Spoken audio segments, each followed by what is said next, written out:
She's a 24-year Army veteran, and she spent several years in the congressional branch as a deputy director of the Government Publishing Office. Now she's the new director of the Treasury Bureau of Engraving and Printing, and with what's ahead for the Bureau, Patty Collins joins me now. Ms. Collins, good to have you with us. Thanks, Tom. It's good to be here. Good morning. I don't know where to begin because you have one of the most interesting jobs in government, but do you come to this as a policy type of person or someone, judging from GPO and the Army, maybe in operations and logistics and getting things in the back door and finished out the front door type of orientation? Yeah, I like to think of myself as an operational person. I joined the GPO really in the early stages of the pandemic. And I think having some of that background in contingency planning was helpful, how really GPO and then the whole of government really negotiated a very challenging and unpredictable time. So I think operations are in my history, in my roots. Certainly, I need to be a little bit more savvy on policy as I enter this job in a new branch of government. Sure. And everybody knows engraving and printing prints currency for the country, but there's a lot of other products that come out of there. That's right. We do a lot. Our history is really in stamps also. We stopped doing stamps in about 2007, but for 100 years, we produced all the U.S. postal stamps.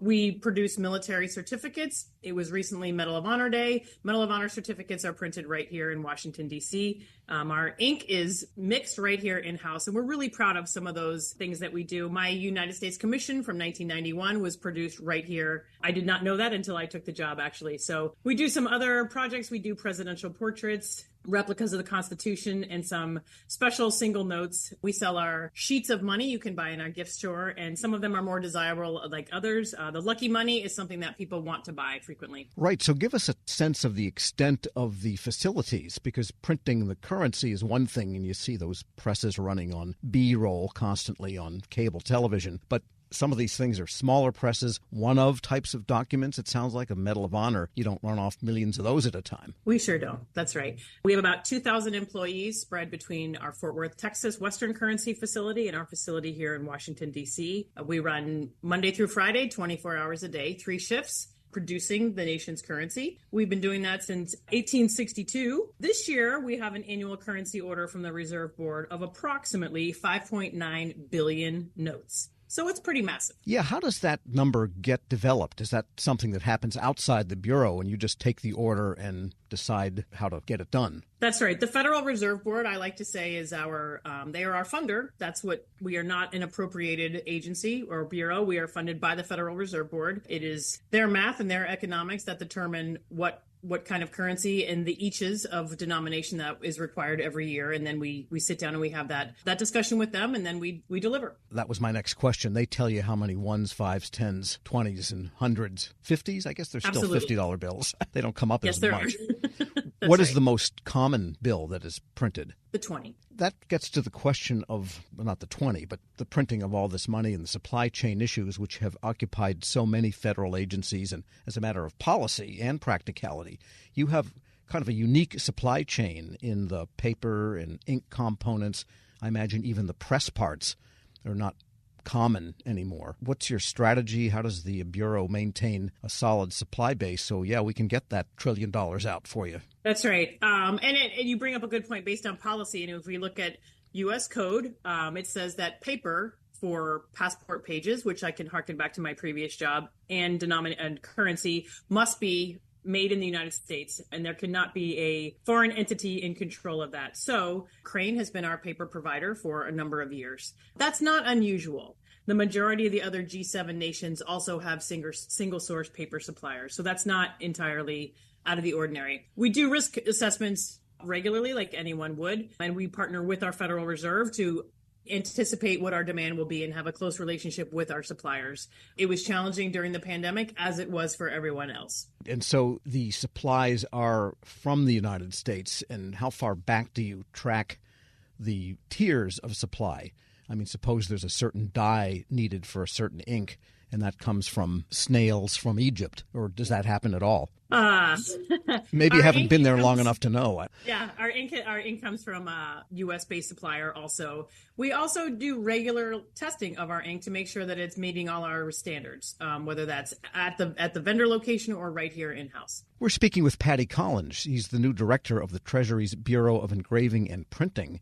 and they put engraving ahead of printing historically. And I was wondering what has changed technologically in the process of engraving, which I guess is the way you make the plates for currency. Is that still done by hand, as it has been for centuries, or is there some digital way of doing that nowadays? We're at the phase of doing a combination of both. So there is still a great deal of it that is done by hand. And then certainly we have computer assistance that just makes things happen a little bit faster.